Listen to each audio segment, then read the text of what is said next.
ሐዘን በገጠማችሁ ጊዜ እነዚህን ነገሮች እንድታሰላስሏቸው። በሐዘን ጊዜ ብዙ አታንቡ፣ ብዙ አታልቅሱ፣ ተስፋ አትቁረጡ፣ አትመረሩ፣ ጥቁርና ከል አትልበሱ፣ ጸጉር አትንጩ፣ እንደ አሕዛብ አታልቅሱ። ይሄ ክርስቲያን ወግ አይደለም። በትንሣኤው ኃይል ለሚያምን ክርስቲያን በቅጡ የሚኖር ሕይወት የሚገለጠው እንዲህ ባሉ ብርቱ የሐዘን ጊዜያት ነው። እየዘመርን መሸኘት እንልመድ። እልል እያል እየዘመርን በአንድ አይናቸው እየሳቁ በአንድ አይናቸው እያለቀሱ እንደሚሸኙት ደጋግ ሰዎች እንሆን። ማረፍ ትፈልጋላችሁ? ረፍት። እስኪ ከድካማችሁ እርፍ ማለት የምትፈልጉ እስኪ እጃችሁን አውጡ።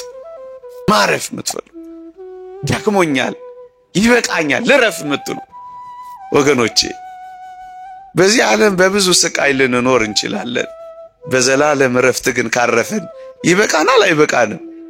እውነቱ እሱ ነው እሱ አይደለም? ፍጻሜውን ሳታዩ ማንንም መከረኛ፣ እድለኛ፣ ባለጸጋ፣ ደሃ እንዳትሉ አደራችሁ። እንደው አቶ ገሌን እንደው እግዚአብሔር መቼ ይሆን የሚያሳርፋቸው ብላችሁ አታውቁ? ስቅይት ሲበዛ አይደለም እንዳላዛር ኖሮ እንዳላዛር ማረፍ ይሻላል። በምቾት በድሎት በቅምጥልነት ኖሮ ለዘላለም ከመሰቃየት እውነት ሐሰት እንደምትሞቱ ሆናችሁ ኑሩ። እየሰማችሁኝ ነው? እንደምትሞቱ ሆናችሁ ኑሩ። እንደምትኖሩ ሆናችሁ ስሩ። ደግሞ ቤት ገብታችሁ ነገር ዓለሙን እንዳትተውት። ማልቀስ የለም፣ መራብ የለም፣ መጠማት የለም፣ መተው የለም። ይሄ ሰው አርፏል አላረፈም። ይሄ መቆያ ዓለም ነው። የሚመጣው ዓለም ማረፊያ ነው። ስትቀብሩ ስትሸኙ ይህንን እያሰብን ሊሆን አይገባም። ስንኖር ይህንን እያሰብን ሊሆን አይገባም። በዚህች ምሽት ወደ ክርስቶስ ብትሄዱ ይሻላችኋል። በዚህች ምሽት ወደ ትራምፕ እና ታዲያ ወደ ክርስቶስ የምትሄዱት በሞት በኩል ነው እንጂ ቤት ልትሄዱ በአውሮፕላን በጀት በመንኮራኩር። ለተወሰነች ደቂቃ የእግዚአብሔርን ቃል አሰማችኋለሁ። ካልሞትክ ሕያው አትሆንም። ለአጭር ደቂቃ የምንማርበት የትምህርታችን ርዕስ ነው። ካልሞትክ ሕያው አትሆንም ወይም ካልሞትክ አትነሳም። በዚህ ሐሳብ ጥቂት ደቂቃዎች እንመካከራለን። አንደኛ ቆሮንቶስ መልእክት ምዕራፍ 15 ቁጥር 36 ካልሞት ሕያው አትሆንም። ቅዱስ ጳውሎስ ስለ ትንሣኤ ሙታን ባስረዳበት ምንባቡ ነው፣ መልእክቱ ነው ይሄንን ያለው። አንተ ሰነፍ የቆሮንቶስ ገበሬ፣ አንተ የምትዘራው ስንዴ ካልሞተ ሕያው ይሆናል እንዴ ነው ያለው። ከዚህ ሐሳብ ላይ ነው እኔ ወስጄ ካልሞትክ ሕያው አትሆንም የሚል ርዕስ ያወጣሁት። የተወደዳችሁ ክርስቲያኖች፣ እግዚአብሔር እያንዳንዱን ነገር ለጥቅማችን እንኳን ሳይቀር ይቀይረዋል። ታስታውሳላችሁ የአዳምን መበደል የሔዋንን መበደል እንዴት አድርጎ ለጥቅማችን እንደቀየረው ታስታውሳላችሁ። አንድ መምህራችን ነበረ እና ምን ይላል? እንኳን አዳም በደለ አዳም ባይበድል ኖሮ እኮ የእግዚአብሔርን ፍቅር አናውቀውም ነበረ ብሎ ሲያስተምር ሰምቻለሁ። እውነት ነው። እግዚአብሔር ፈጣሪነቱን ብቻ አውቀን ኃያልነቱን ብቻ ተረድተን እንኖር ነበረ። በአዳም በደል ምክንያት ግን ይህንን እንኳን ሳይቀር ለኔና ለእናንተ ያለውን ፍቅር ለመግለጫ አደረገው እግዚአብሔር። ልክ እንደዚህ ነው ወገኖቼ። ሞትንም እንኳን ሳይቀር እግዚአብሔር ለጥቅማችን አድርጎ ቀይሮታል። ወዳጆቼ በተለይ ክርስቲያኖች አሁን በዚህ በአዲስ ኪዳን ዘመን የምንሞተው ለምንድነው ካላችሁኝ አሁን ያለውን ቃል እደግምላችኋለሁ። ካልሞትን ሕያው ስለማንሆን ነው። ለምንድነው እንድንሞት እግዚአብሔር የፈቀደው ካላችሁኝ ሕያው ሆነን ለዘላለም እንድንኖር ነው። ለዚህ ነው ካልሞትክ እኮ ሕያው አትሆንም የሚለን። ክርስቲያኖች እንደዚህ ነው ልንረዳው የሚገባው። ስንዴ ሲፈርስ፣ ስንዴ ሲበሰብስ፣ ስንዴ ካፈር ሲለወስ፣ ስንዴ የጠፋ ሲመስል እውነት እንደዛ እንደማንረዳ እናውቃለን። ሊጠፋ አይደለም፣ እንደፈረሰ ሊቀር አይደለም፣ እንደበሰበሰ ሊቀር አይደለም። ለምንድነው ስንዴ የሚፈርሰው ካላችሁ ፍሬ ሊያፈራ ነዋ። መልሱ ይሄ ነው። ታዲያ እኔና እናንተ እግዚአብሔር እንድንሞት የፈቀደው ለምንድነው ካላችሁኝ ሕያው እንድንሆን ነው። ካልሞትን ሕያው ስለማንሆን ነው። ካልሞትን ስለማንነሳ ነው። እስኪ አንድ ጥያቄ ልጠይቃችሁ፣ ቀላል ቢመስልም ለዘላለም ተነስታችሁ ከሙታን ከክርስቶስ ጋር መኖር የምትፈልጉ እስኪ እጃችሁን አውጡልኝ ከሰማችሁኝ። ፀሐዩ እንዳትሰሙኝ ካላረጋችሁ በቀር እግዚአብሔር ይስጣችሁ፣ አውርዱ። እየሰማችሁኝ ነው ማለት ነው። ለመነሳት የምትፈልጉ በእርግጠኝነት ሁላችሁም ናችሁ። አሁን ደግሞ አከታትዬ ሌላ ጥያቄ ልጨምርላችሁ። እስኪ መሞት ደግሞ የምትፈልጉ እስኪ እጃችሁን አውጡልኝ። ምን ነው ጉምጉምታ በዛ? ቀስ እያላችሁ ነው የምታወጧት አይደል? ወዳጆቼ አውርዱ፣ ግድ የለም። ሳሳ ብሏል እርግጥ።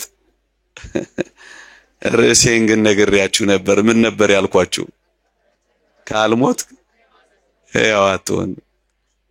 አንዳንዶቻችሁ በጣም ብልጦች ናችሁ። ሕያው መሆን ትፈልጋላችሁ፣ መነሳት ትፈልጋላችሁ፣ ግን ምን አትፈልጉ? እና በምን በኩል ልትነሱ ፈልጋችሁ ነበር? እንዲህ አይነት ብልጥነት አሁን እዚህ ያስፈልጋል? ወገኖቼ በሐዲስ ኪዳን ነገሩ እንደዚህ ነው። የምንሞተው ምን እንድንሆን ነው? ሕያው ሆነን ለዘላለም ለመነሳት። ገብቷችኋል አይደል? አሁን ሰው ሲሞት ሊኖር እንደሆነ ታስባላችሁ?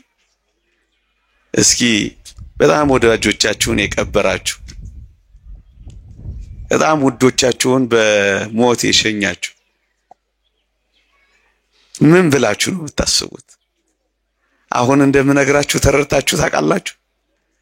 ሊኖሩ ነው የሄዱት ነው የምትሉት ወይስ ምንድነው የምትሉት? በቃ አይደለም የምትሉት? ግን እነሱ ምን ሊያረጉ ነው የሄዱት? ንገሩኝ። ሕያው ለመሆን ሊኖሩ፣ እስኪ ሊኖሩ በሉ። ሊኖሩ ነው የሞቱት። ቆይ አንድ ጥያቄ ልጠይቃችሁ። ድምጼ ይሰማችኋል አይደል? መኖር ማለት ምን ማለት ይመስላችኋል? መብላት፣ መጠጣት፣ መውለድ፣ ማግባት፣ መዳር፣ መኳል። መኖር ማለት መስራት። እስኪ እኔ የምሰጠውን ትርጓሜ ስሙ እና ከተስማማችሁ ትነግሩኛላችሁ። መኖር ማለት ለመሞት መኖር ማለት ነው። ልድገመው፣ እየሰማችሁኝ ነው? ቆይ መኖር ማለት ለመሞት መኖር ማለት ነው። ይስማማችኋል? ባይስማማችሁ እሱ ነው እኮ ይሄ ነው። ቆይ ጥያቄው ቀለል እንዲል አድርገው። ኖረን ኖረን ኖረን ኖረን አግብተን ወልደን ሰርተን ድረን ኩለን ምን እንሆናለን? ስለዚህ ምን ኖረው ምን ለመሆን ነው? ተስማምቷችኋል? ባይስማማችሁስ? ደግሞ ተስማምቶናል ይላል። እውነቱ ይሄ ነው አይደል? ነው አይደል? መኖር ማለት አሁን አዲስ ትርጉም ሰጥቻችኋለሁ። የምንኖረው ምን ለመሆን ነው? ተስማምቷችኋል አይደል? ስለዚህ መሞት ማለትስ ምን ማለት ይመስላችኋል? መኖር ማለት ለመሞት መኖር ከሆነ መሞት ማለትስ ያው ለመኖር በሉት እስኪ።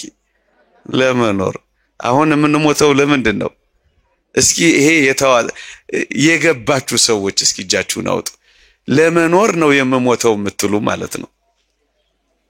የምሞተው ሕያው ለመሆን ነው የምትሉ አልገባቸውም አንዳንዶች ማለት ነው።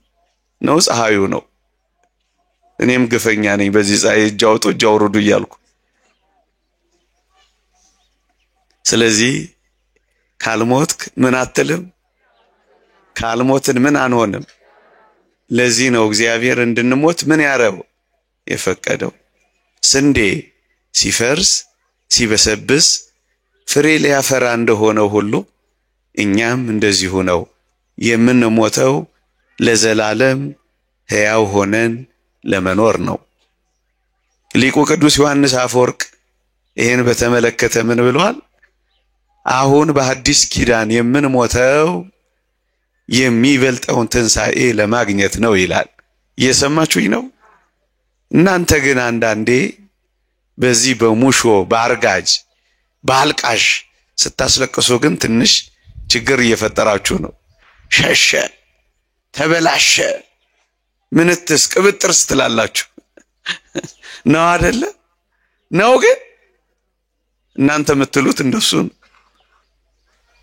እኛ በሐዲስ ኪዳን የምንሞተው የሚበልጠውን ትንሣኤ እንድናገኝ ነው።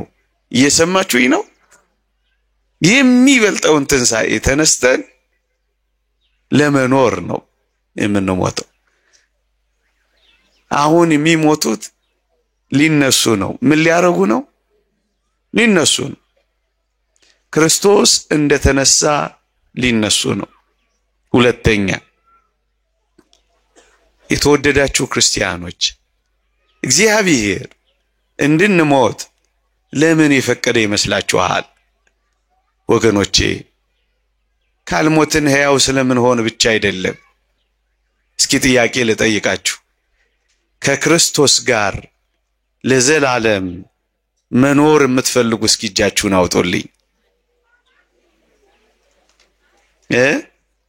አንዳንዶቻችሁ እግዚአብሔር ይስጣችሁ ሁለት እጃችሁን ሁሉ ነው ያወጣችሁት። እግር ቢፈቀር ኖሮ አንዳንዶች እግርም ይወጡ አይፈቀድም እንጂ ለዛሬ እግዚአብሔር ይስጥልኝ አውርዱ። ከክርስቶስ ጋር መኖር እንፈልጋለን አይደል? ክርስቲያኖች አይደለን? ከክርስቶስ ጋር ለመኖር በምን በኩል ነው ምን ሄደው? በምን በኩል ምን ሄድ ይመስላችኋል? እስኪ እሺ ሌላ ጥያቄ ልጠይቃችሁ። በዚህች ምሽት ብትሞቱ ይሻላችኋል? በዚህች ምሽት የአሜሪካ ቪዛ ባስመጣላችሁ? እሺ ጥያቄውን ልቀይረው። ሁላችሁም አጉተመተማችሁ። ትልልቅ ሰዎች ስላላችሁ እኮ ነው ይሄን ርዕስ የመረጥኩት ለዚህ ማለዳ። ማታ ቢሆን ይሄን ርዕስ አላነሳም። ወጣቶቹ ገርፈው ነው የሚያባርሩኝ። እናንተ ስለምትታገሱኝ ነው።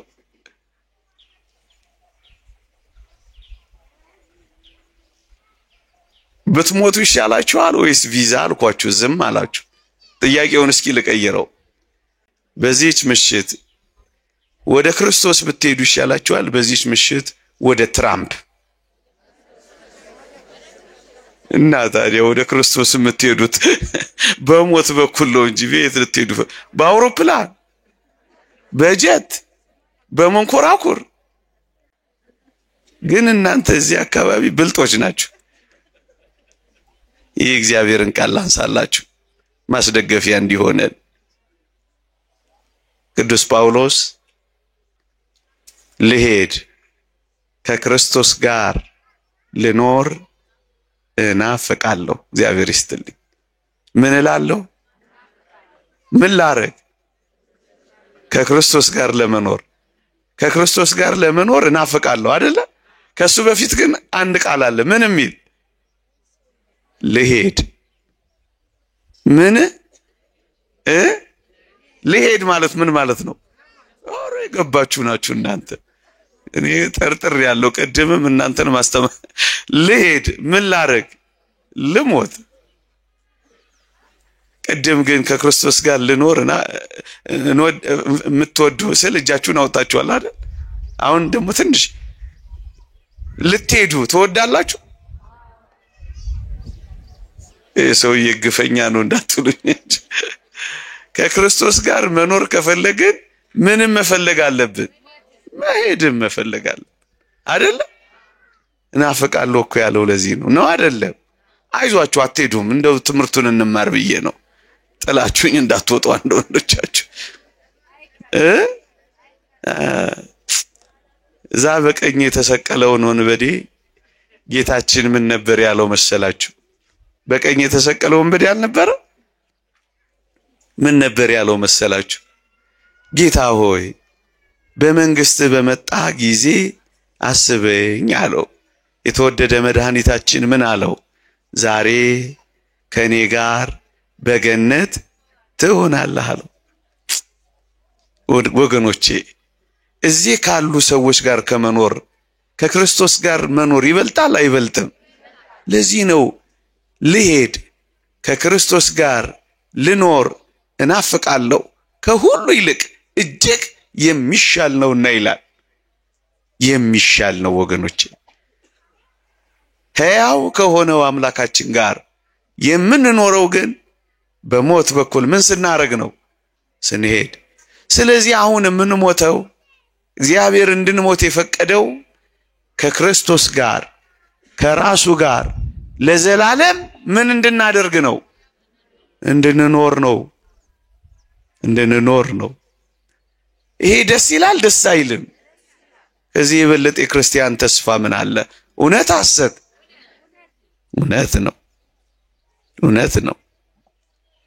እውነት ነው። እንዳላደክማችሁ ፀሐይም ላይ እንዳላስቀምጣችሁ ነው።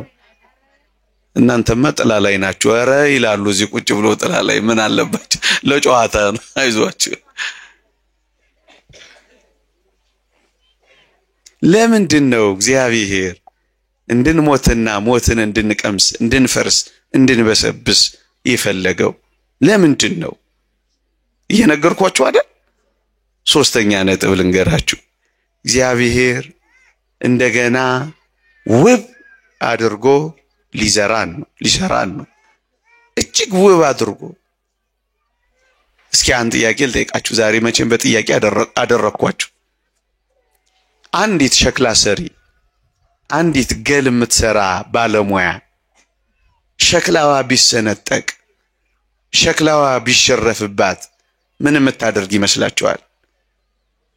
ተሰነጠቀባት ወይ ተሸረፈባት ምን ታደርገዋለች? ትለስነዋለች? ትጠግነዋለች? ምን ነው የምታደርገው? አፍርሳ እንደ አዲስ ትሰራዋለች። ግን የምትሰራው ምን ለማድረግ ነው? የሚበልጥ የክብር ዕቃ አድርጋ ለመስራት ነው። እውነት ሐሰት? እግዚአብሔርም ልክ እንደዚህ ነው ያደረገው። እየሰማችሁኝ ነው? አንዳንዶች ይሄን ሐሳብ ያነሱ እግዚአብሔርን እኮ ስለሚተቹትና ስለሚያሙት እኮ ነው። አንዲት የገል የሸክላ ሰሪ ባለሙያ እንኳን ቢሰነጠቅባት አፍርሳ አብኩታ አለስልሳ እንደገና ተኩሳ እንደገና አስጊጣ ውብ አድርጋ እንደምትሰራ እግዚአብሔር በሞት በኩል እንድንፈርስ በሞት በኩል እንድንበሰብስ በሞት በኩል የሌለን እስኪመስል ድረስ እንደዚህ እንድንሆን የፈቀደው ተወደዳችሁ ክርስቲያኖች ውብ አድርጎ ሊሰራን እንደገና ሊሰራን እንደገና ሊያስጌጠን እንደገና ሊያከብረን ነው። አንድ እግዚአብሔር ቃል አንሳላችሁ። ቅዱስ ጳውሎስ እንዲህ ይላል፣ በውርደት እንዘራለን በክብር እንነሳለን፣ በድካም እንዘራለን በኃይል እንነሳለን፣ በመበስበስ እንዘራለን ባለመበስበስ እንነሳለን። ታዲያ ይሄ ጥቅም ነው? ጥቅም አይደለም። ደካሞች ብርቶች ሆነን እንወጣለን። ይሄ የሚበሰብሰው ስጋችን የማይበሰብሰውን ዓለም ሊወርስ ስለማይችል የማይበሰብስ ሆኖ ይወጣል። ስንዴ ሲያፈራ እንዴት ውብ እንደሆነ ሰሞኑን ወጣ በሉና ወደ መንገድ ተመልከቱ። ከዚያ በላይ ውብ ሊያደርገን ነው እግዚአብሔር እንድንሞት የሚፈቅደው። የክብር ዕቃዎች ክብሩን እንደ መስታወት እያብለጨለጭን የምናሳይ መልኮቹ እንድንሆን ነው እንድንሞት የሚፈቅደው። ሶስተኛ አራተኛ ለምን ፈቀደ እግዚአብሔር? ወገኖቼ አንድ ነገር ልንገራችሁ እስኪ። ይሄ ዓለም የድካም ነው የረፍት ነው? መጀመሪያ እሱ ልጠይቃችሁ። የድካም የረፍት? የድካም ነው አይደል? የድካም ነው። ይሄ ዓለም የድካም ነው። የድካም ዓለም ነው። ብዙ መድከም፣ ብዙ መልፋት፣ ብዙ መውጣት፣ ብዙ መውረድ፣ ብዙ መጋደል ያለበት ነው። ምናልባት እኛ ችላ ስላልነው እንጂ ብዙ እንቅልፍ ማጣት፣ ብዙ ጸሎት፣ ብዙ ይህን ዓለም ትቶ መጋደል፣ ከኃጢአት ጋር እየተጋደሉ ደምን እስከ ማፍሰስ መድረስ ብዙ ድካም ነው ይህ ዓለም ያለው። የእግዚአብሔር ቃል ከኃጢአት ጋር እየተጋደላችሁ ገና ደምን እስከ ማፍሰስ አልደረሳችሁም ይላል። ደምን እስከ ማፍሰስ ይጠይቃል ከኃጢአት ጋር መጋደል። ወገኖቼ ይህ ዓለም የድካም። ታዲያ እግዚአብሔር ለምን እንድንሞት የፈቀደ ይመስላችኋል? አንድ እግዚአብሔር ቃል ላንብብላችሁ። እንዲህ ይላል፣ በጌታ የሚሞቱ ሙታን ብፁዓን ናቸው፣ ከድካማቸው ያርፉ ዘንድ ስራቸው ይከተላቸዋል ይላል። አምነው ተጠምቀው ንስሐ ገብተው ቆርበው በመልካም ሥራ ቀንተው ተጋድለው በጌታ የሚሞቱ የሚለው ይሄንን ነው። እነዚህ ከድካማቸው ያርፋሉ ነው የሚለው። እስኪ ከድካማችሁ እርፍ ማለት የምትፈልጉ እስኪ እጃችሁን አውጡ። ማረፍ የምትፈልጉ ደክሞኛል፣ ይበቃኛል፣ ልረፍ የምትሉ እሺ አውርዱ። ለዚህ ነው ይሄንን ጠዋት የመረጥኩት ይሄን ርዕስ። ማታ ወጣቶቹን አውጡ ብሏቸው ማን ያወጣልኝ ነበር? ደክሟቸዋል ይብላቸው ረገና ነን ምኑ ተይዞ ይሉኝ ነበር። እርግጠኛ ነኝ በጣም ደክሞናል። ማረፍ ትፈልጋላችሁ? ረፍት ለምን እግዚአብሔር የፈቀደ ይመስላችኋል? ረፍ እንድንል ነው። የእግዚአብሔር ቃል እንዲህ ይላል፣ ነፍሴ ሆይ ወደ ረፍትሽ ተመለሺ እግዚአብሔር መልካም አድርጎልሻልና ይላል። ለምን? ረፍ እንድንል። ማረፊያ ነው። በክርስቶስ እቅፍ ውስጥ መግቢያ ነው። እርፍ ማያ ነው። ድካም የሌለበት፣ ተጋድሎ የሌለበት፣ ውጊያ የሌለበት፣ ምስጋና ብቻ ያለበት የረፍት ዓለም ረፍ ማያ። ሐሳቡን እንድትረዱት ፈልጌ ሐዘን በገጠማችሁ ጊዜ እነዚህን ነገሮች እንድታሰላስሏቸው። የክርስትና ብልጫ፣ መንፈሳዊ የመሆን ብልጫ በሞት ላይ ክርስቶስ ያሳየው ድል እንደሆነ እንድትረዱልኝ ፈልጌ ወገኖቼ። እረፍ ማያ ነው፣ ማረፊያ ነው። ይሄ መቆያ ዓለም ነው። የሚመጣው ዓለም ማረፊያ ነው። እየሰማችሁኝ ነው? እዚህ ዓለም ላይ ማረፍ አይቻል፣ ከሐሳብ መላቀቅ አይቻል። በብዙ ሐሳብ በብዙ ጭንቀት መኖር። እዚያኛው ዓለም ግን ይሄ የለም። እርፍ ነው የምንለው። ወደዚህ ረፍት ነው። ለምን እግዚአብሔር እንድንሞት ፈቀደ? እዚህ እንዳንኖር ከውዶቻችን ጋር እንዳንቆይ አይደለም፣ እንድናርፍለት ስለሚፈልግ ነው። እግዚአብሔር እንድናመሰግነው፣ አርፈው እንደሚያመሰግኑ ሲያመሰግኑ እንደሚያርፉ እንደ መላእክት እንድንኖር እግዚአብሔር ስለሚፈልግ ነው። እርፍ እሱ ነው የሚለን። በጌታ የሚሞቱ ሙታን ብፁዓን ናቸው፣ ከድካማቸው ያርፉ ዘንድ ስራቸው ይከተላቸዋል ይላል። ወገኖቼ የታመሙ እየታመሙ እንዲሁ ይቀጥሉ፣ የተራቡ እየተራቡ እንዲሁ ይቀጥሉ፣ የተጨነቁ እንዲሁ እንደተጨነቁ ይቀጥሉ፣ የተሰቃዩ እየተሰቃዩ እንዲሁ ይቀጥሉ፣ ያዘኑ እንዳዘኑ እንዲሁ ይቀጥሉ፣ የተከዙ እንደተከዙ እንዲሁ ይቀጥሉ። ይሄማ ግፍ ነው። እግዚአብሔር ማሳረፊያው መንገድ ነው። ሰው አይገባንም እንጂ አይገባንም። ይህ እግዚአብሔር ስጦታ ነው። እንደ ጸጋ ነው ቅዱሳን የሚቆጥሩት።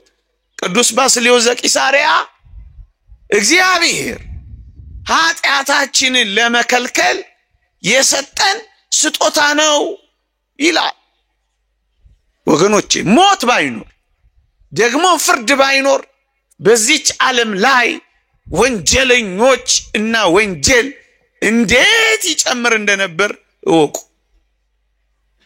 ኃጢአትን ለመገደብ፣ በደልን ለማስቆም፣ ግፍን ለማስቆም እርፍ እንድንል እግዚአብሔር የሰጠው ጸጋ ነው። ለዚህ ነው የእግዚአብሔር ስጦታ ነው ያለው ባስልዮስ ዘቂሳርያ። ለማረፍ ነው፣ ለማረፍ እርፍ እንድንል ለማረፍ። ይሄንን እናምናለን ክርስቲያኖች። ስትቀብሩ ስትሸኙ ይሄንን እያሰብን ሊሆን አይገባም። ስንኖር ይሄንን እያሰብን ሊሆን አይገባም። ለምን እንሞታለን? ልናርፍ ነዋ፣ ልናርፍ ነዋ፣ ልናርፍ ነዋ። አልዓዛር የሚባል ሰው ታስታውሳላችሁ አይደል? በመጽሐፍ ቅዱስ ላይ ታስታውሳላችሁ አይደል? እስኪ ልጠይቃችሁ፣ አልዓዛር በጣም በጣም ድሃ ነበር። ድሃ መሆኑ ብቻ አይደለም፣ ቢለምን የሚሰጠው ያጣ ሰው ነበረ። ድህነት አንድ ነገር እኮ የሚለምን ያለው ሰው እንደውም ብዙም ድሃ መባል የሚያስፈልገው የሚሰጠው ያለው ሰው ማለት ነው። ሲቸግረው በሮ የሚቀበለው ሰው ያለው ሰው እሱ እንደውም ማለፊያ ቀን ማትረፊያ ይኖረዋል። ይሄ ሰው ምንም ነገር አልነበረው። ምንም ድህነት ብቻ አይደለም፣ የሚያበድር የሚሰጥ ማጣት ብቻ አይደለም። በጣም ይደንቃችኋል። ደግሞ በሽተኛ ወጥቶ ወርዶ ማይሰራ ማይላወስ። ይሄ ብቻ አይደለም፣ ተንከባካቢ ደግሞ የለውም። በሞቴ ስሙኝ፣ አስተማሚ የለውም፣ አባከናሚል የለውም። አሳዝንም። ይሄ ሰው በድህነት ላይ ደዌ፣ በደዌ ላይ የሚሰጠው ሰው ማጣት። ይሄ ብቻ አይደለም፣ ተንከባካቢ አልባነት ምን ያክል የተተወሰው እንደሆነ አስቡት። ይሄ ብቻ አይደለም፣ ቁስሉን የሚያባረርበት ተባዮ ሲያርፉ ገለል የሚያደርግበት አቅም እንኳን ያጣ ሰው ነበር። ይሄ ብቻ አይደለም፣ ውሾች እየመጡ ቁስሉን ይልሱለት ነበር ይላል። ውሾችን ማባረር አይደለም ሲልሱለት ደስ የሚሰኝ ሰው ሆኖ ነበር።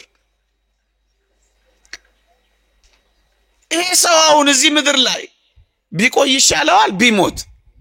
እንደው የምራችሁን እንደ ሰው አውሩ እስኪ። እቤት እንደምታወሩት እንደው በተገላገለ አይደል የምትሉት? እቤት ቢሆን እንደሱ አውሩልኝ። እዚህ ስለሆናችሁ ወሬያችሁ እንዳትቀይሩት ብዬ ነው።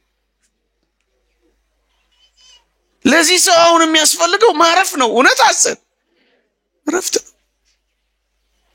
ረፍት ነው። እስኪ እውነት ለመናገር እንደዚህ ሆኖ እስከመኖር እርግጠኛ ነኝ እናንተም ርፍ ባረፉ ነው አይደል የምትሉት? ነው እኮ እንደው አቶ ገሌን እንደው እግዚአብሔር መቼ ይሆን የሚያሳርፋቸው ብላችሁ አታውቁ? ስቅይት ሲበዛ አይደለም ረፍት እኮ። ይሄ እንዲህ የተሰቃየው አልዓዛር እንዲሁ ቢቀጥል ትፈቅዳላችሁ? ለዛ ነው እኮ እግዚአብሔር ማሳረፍ ያደርገዋል። ይሄ አልዓዛር የት እንደሄደ ታውቃላችሁ? በአብርሃም እቅፍ ውስጥ ገባላችሁ። ስቃይ የለም፣ ህመም የለም፣ ድህነት የለም፣ ውሾች ቁስሉን አይልሱትም፣ ማልቀስ የለም፣ መራብ የለም፣ መጠማት የለም፣ መተው የለም። ይሄ ሰው አርፏል አላረፈም? አንድ ደግሞ ምንም ስጦታ ያልሰጠው ባለጸጋ ሰው ነበረ እዛው አጠገቡ። አልዓዛርን እያየ አንድም ቀን ዞር ብሎ እንኳን ያላየው ባለጸጋ ሰው ነበረ። እንዲህ ይላል መጽሐፍ ቅዱስ። አሁን ጥያቄ ልጠይቃችሁ ነው። አልዓዛርም ሞተ፣ መላእክትም ወደ አብርሃም እቅፍ ወሰዱት ይላል። ባለጸጋው ሞተ ተቀበረ ይላል። ባለጸጋው በጣም እየተመቸው ዕለት ዕለት በድሎት ነው የኖረው። ሲያበቃ ታሪካቸው ምን ይላል መሰላችሁ? አልዓዛርም ሞተ፣ መላእክትም ወደ አብርሃም እቅፍ ወሰዱት ይልና ባለጸጋው ሞተ ተቀበረ ይላል። አሁን ጥያቄ ልጠይቃችሁ ነው። እናንተ እንደ አልዓዛር መሆን ይሻላችኋል እንደ ባለጸጋው? ምን አላችሁኝ? እያሰባችሁ ነገሩኝ። ምን አላችሁኝ?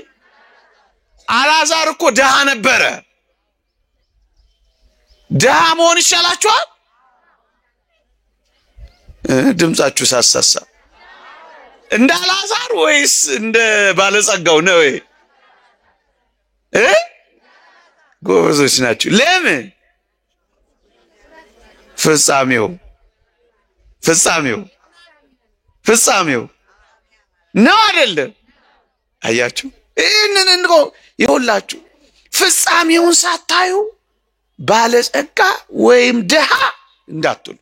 እየሰማችሁኝ ነው? ያኛው ሞተ ተቀበረ ይላል፣ ያኛውስ ወደ አብርሃም እቅፍ ገባ ይላል። እየሰማችሁኝ ነው እንዴ? ድሃ እንደ አልዓዛር ወይስ እንደ ባለጸጋው?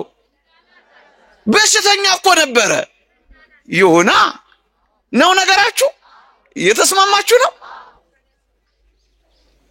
በአብርሃም እቅፍ እርፍ ብሏል። እርፍ። እንደውም አልዓዛር የሚገርማችሁ እዛ በእረፍት ቦታ ከሄደ በኋላ በጣም ቪአይፒ ሆነ። ቪአይፒ ነው የሚባለው?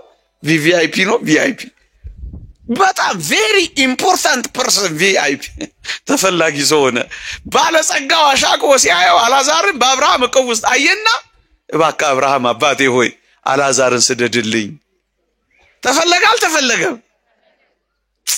ወገኖቼ በዚህ ዓለም በብዙ ስቃይ ልንኖር እንችላለን። በዘላለም እረፍት ግን ካረፈን ይበቃናል አይበቃንም? እውነቱ እሱ ነው እሱ አይደለም? ፍጻሜውን ሳታዩ ማንንም መከረኛ፣ እድለኛ፣ ባለጸጋ፣ ደሃ እንዳትሉ አደራችሁ። እየሰማችሁኝ ነው? እንደ አልዓዛር ኖሮ እንደ አልዓዛር ማረፍ ይሻላል። በምቾት በድሎት በቅምጥልነት ኖሮ ለዘላለም ከመሰቃየት እውነት ሐሰት።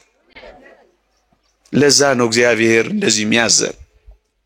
ጨዋ የታረመ መልካም ጸባይ ክርስቲያናዊ ሕይወት ይዞ የኖረ ያርፋል፣ ለዘላለም ያርፋል። ጥቂት ጊዜ ይሰቃያል፣ ጥቂት ጊዜ ይቸገራል፣ ጥቂት ጊዜ ያጎነብሳል፣ ጥቂት ጊዜ ይመረራል፣ ጥቂት ጊዜ ይተክዛል፣ ጥቂት ጊዜ ያጣል። ለዘላለም ጊዜ ለማይቆጠርለት ሕይወት ግን በተድላ በደስታ በእረፍት ይኖራል። ይሻላል አይሻልም? ከመረጣችሁ እንደዚህ ኑሩ። የምንሞተው ለዘላለም ለማረፍ ነው። የምንሞተው የከበረ ዕቃ የከበረ ሰውነት ይዘን ለመኖር ነው። ከክርስቶስ ጋር ለዘላለም ለመኖር ነው። የበለጠውን ትንሣኤ እንድናገኝ ነው። ኃጢአታችን እንዲከለከል ነው። መጨረሻ ለምን እንደምንሞት ታውቃላችሁ? ወደ ቤታችን ለመሄድ ነው። ወደ ሀገራችን ለመሄድ ነው። በጣም የምትወዱት መንገድ የትኛው ነው? እናንተ በጣም የምትወዱት መንገዳችሁ የትኛው ነው? የእናንተን አላውቅም። ከፀሐዩ ጋር ተደምሮ የኔ ጥያቄ መከራ እንዳያበላችሁ። እኔ በጣም የምወደው መንገድ ወደ ቤት የሚወስደኝን መንገድ ነው። እርፍ እምልበት፣ ቤተሰቦቼን የማገኝበት ነው። አይደለም ነው እኮ ወደ ቤታችን አይደል? በጣም ውብ የሆነ ቤታችን ምን ሄደው በሞት አማካኝነት ነው። ያቺ ሀገራችን የት ናት? በሰማይ አይደለም ይለው። ሀገራችን ቤት ነው በሰማይ። ዜግነታችን ክርስቶሳዊ ሰማያዊ። ወደ ሰማይ እዚህ የመጣ ነው። አደራችሁን ለቱሪስትነት ነው። እዚህ ምን ሆነን ነው? ቱሪስት። ይስማማችኋል? ባይስማማችሁስ? ወደ አንድ ገዳም የገባ አንድ ቱሪስት ገዳሙ ሊጎበኝ ሄዶ አንድ መነኩሴ ቤት ሲገባላችሁ አንዲት ሰሌን መተኛ፣ አንዲት ሳህን መበያ፣ አንዲት ኩባያ መጠጫ ብቻ አገኘ። ደነገጠና ቱሪስቱ አባቴ አቤት ንብረትህ ዕቃ የት አለ ይለዋል። እኔ አዎ አንተን የት አለ ንብረትህ? ምንም ንብረት እኮ አይታየኝም አለው። ትንሽ ያስብና ያ መነኮስ ቱሪስቱን እንዲህ ይለዋል፣ ልጄ አቤት ያንተስ ንብረት ለመሆኑ የት አለ? ያንተስ ሀብት የት አለ ይለዋል። አባቴ እኔ እኮ እዚህ ገዳም ቱሪስት ብቻ ነኝ ይለዋል። መነኩሴው ምን አለው? ልጄ እኔም እንዳንተ ነኝ። እዚህ ዓለም ላይ ምን ብቻ ነኝ? ቱሪስት ብቻ ነኝ። ዕቃ ስሰበስብ አልኖርም። ምን ስለሆንኩ? ቱሪስት ነኝ። እየሰማችሁኝ ነው? እንግዶች ነን እያልኳችሁ ነው። የእንግድነት ዘመን ነው። እየሰማችሁኝ ነው? የእንግድነት ዘመን አዲስ ዓመት ስለሆነ ነው እግረ መንገዴን ርዕስ የመረጥኩት። ዘመን ሲጨመርልን፣ ዕቃ ሲዳብርልን፣ ሀብት ሲመጣልን እንዳትረሱ እንግዶች ነን። እንግዳ ወደ ቤቱ ለመሄድ አይደል እየተዘጋጀ የሚኖረው አይደለ? ወደ ሀገሬ ስንቅ ይዤ እመለሳለሁ እያለ አይደል ሀገሩን የሚናፍቀው? እንደሱ ማለት ነው። ስለዚህ ወደ ሀገራችን መሄጃ መንገድ ነው። ለዛ ነው ወደ ሀገራችን ሊሰበስበን ነው የምንሞተው። እየሰማችሁኝ ነው? እንደሱ ነው። አሁን ሞት መልአከ ሞት መጥቶ እንደው ትንሽ ልፈትናችሁና ላብቃ እስኪ። መልአከ ሞት መጥቶ እናቶች እህቶች ብዙ ናችሁ። አንድ 15 ሰው 20 ሰው እንደው ለምን አሳንሰዋለሁ ልውሰድ ቢል ወንዶች አነስ ትላላችሁ። አንድ 10 ሰው ልውሰድ ቢል መሄድ የምትፈልጉ እስኪ እጃችሁን አውጡ። እዚህ ተጋብዞ መምህር ጋብዘውት ይቅር በሉኝ ጋብዘውት እኔ ሳሎን ያልኳችሁ ተጋብዞ መጥቶ መሄድ የምትፈልጉ ስብከቴ ምንም ፍሬ አላፈራም በቃ እሰይ ከዋላል አልሰማችሁኝም ማለት ነው ወይስ አላመናችሁኝም ነው? ትንሽ መቆየት ፈልጋችሁ ነው? እግዚአብሔር በነገር ሁሉ ማስተዋልን ይስጣል። ዛሬ አይደለም ግድ የለም ለሁል ጊዜ ግን ይሄን አስቡት እሺ። እንደምትሞቱ ሆናችሁ ኑሩ። እየሰማችሁኝ ነው? እንደምትሞቱ ሆናችሁ ኑሩ። እንደምትኖሩ ሆናችሁ ስሩ። ደግሞ ቤት ገብታችሁ ነገር ዓለሙን እንዳትተውት። ሰምታችሁኛ? እንደምትኖሩ ሆናችሁ ምን በሉ? ስሩ። እንደምትሞቱ ሆናችሁ ምን በሉ? ኑሩ። ናደራችሁን ክርስቲያን በጣም ክርስቲያን የሚሆነው አሁን በተነጋገርነው ሐሳብ ላይ ድል አድራጊ ሲሆን ነው። ሞትን ሲንቅ ነው። ሰማዕታት ሞትን ንቀዋል። መነኮሳት ሞትን ንቀዋል። መናንያን ሞትን ንቀዋል። ቅዱሳን ሞትን ንቀዋል። ለዛ ነው ጨዋ የሆኑት። ለዛ ነው የታረመ ጸባይ የያዙት። ለዛ ነው ክርስቶስን የተከተሉት። የክርስትና ትልቁ ኃይሏ አሁን ያልኳችሁን ነገር በመናቅ ይልቁንም ደስ በመሰኘት ነው። እየሰማችሁኝ ነው? ባልና ሚስት ናቸው አሉ። በጣም ይዋደዳሉ እጅግ በጣም ትንሽ ይለው እኔ ታነቅ ትላለች፣ ሲያደናቅፋት እኔ ልደፋ ባይ ነው። ፍቅራቸው የትየለሌ ነው። አንድ ጎረቤት ይሄን ፍቅራቸውን ሲያይ ከርሞ ግን የምራቸውን ነው እውነታቸውን ነው የሚዋደዱት ብሎ አንድ ቀን ቼክ ማድረግ ፈለገ። አድርስባችሁ እንዲህ አይነት ጎረቤት ጥቁር በጥቁር ለብሶ የተመዘዘ ሰይፍ ይዞ አንድ ቀን በራቸውን በኃይል አንኳኳው። በኃይል ሲንኳኳ እዚህ አዲስ አበባ ነው ታሪኩ የተፈጸመው። በር በኃይል ከተንኳኳ ወይ ቀበሌ ነው ወይ ደንቦች ናቸው መቼም እኛ ሀገር። ሴትዮዋ በራ ወጣ ክፍት ስታደርግ ጥቁር በጥቁር የለበሰ የተመዘዘ ሰይፍ ያዘ ሰው ቆሟል። ደነገጠች። ማን አለችው? እኔ ሞት ነኝ። እና ምን ልታረግ እዚህ መጣ አለችው። አይሞቱማ እንዴት ይሞታሉ? የሚሞተው የታመመ ሰው አይደለም በእኛ ቤት አልጋ ያዘ ሰው። እኛ እኮ ምስኪኖች ነን። ውሻ እንኳን ሲጮህ እዛ መንደር ውስጥ አይ አቶ ገሌ ዛሬ ሊሞቱ ነው ቤት መዳቢዎች ሟች ቆጣሪዎች። አሁን አንድ ምስኪን ዘፋኝ ትዝ ይለኛል ማዲንጎ የሚባል አሁንም ይሞት ይመስላል እሱ። ደግሞ እናንተ እንደዚህ እንዳታረጉና እንዳጽፉ ነግሬያለሁ።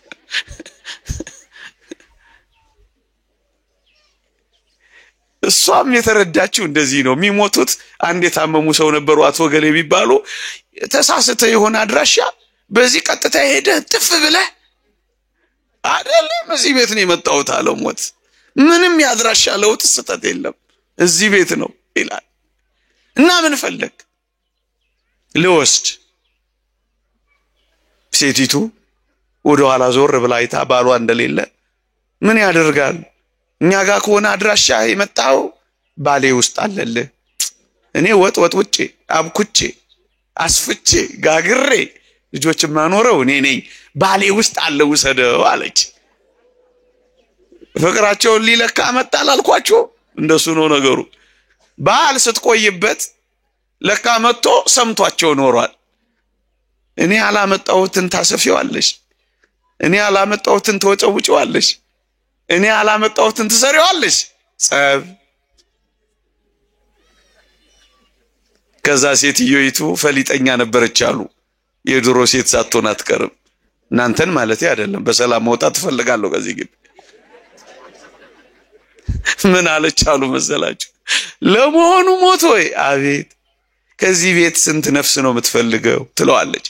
እኔ ከዚህ ቤት የምፈልገው አንድ ነፍስ ነው። አውቆ በደንብ ሲያስጨንቃቸው ምን ያደርጋል፣ ያሳዝናል። እኔ ጸንሻለሁ፣ 2 ነፍስ ነኝ፣ ባሌን ውሰደው ብላ ለማምለጥ ሞከረች አሉ። እንደዚህ ማምለጥ ይቻላል? አሁን እናንተ ሞት ቢመጣ እየሳቃችሁ ወይስ እያዘናችሁ ትሄዳላችሁ? ለመኖር ከሆነ ከክርስቶስ ጋር ለመኖር ከሆነ እርፍ ለማለት ከሆነ የሚበልጠውን ክብር ለማግኘት ከሆነ ወደ ዘላለም ቤታችን ለመመለስ ከሆነ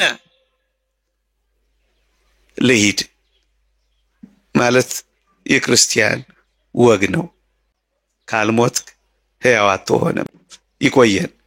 ፀሐይ ላይ ብዙ አቆየዋችሁ። የእግዚአብሔር ቸርነት፣ የእመቤታችን አማላጅነት፣ የጻድቁ አባታችን የአቡነ ሀብተ ማርያም በረከት ረድኤት አይለየን። በሐዘን ጊዜ ብዙ አታምቡ፣ ብዙ አታልቅሱ፣ ተስፋ አትቁረጡ፣ አትመረሩ፣ ጥቁርና ከል አትልበሱ፣ ጸጉር አትንጩ፣ እንደ አሕዛብ አታልቅሱ። ይሄ ክርስቲያን ወግ አይደለም። በትንሣኤው ኃይል ለሚያምን ክርስቲያን በቅጡ የሚኖር ሕይወት የሚገለጠው እንዲህ ባሉ ብርቱ የሐዘን ጊዜያት ነው። እየዘመርን መሸኘት እንልመድ። እልል እያል እየዘመርን በአንድ አይናቸው እየሳቁ በአንድ አይናቸው እያለቀሱ እንደሚሸኙት ደጋግ ሰዎች እንሆን። ስለ ፍቅራችን እናለቅሳለን። ከክርስቶስ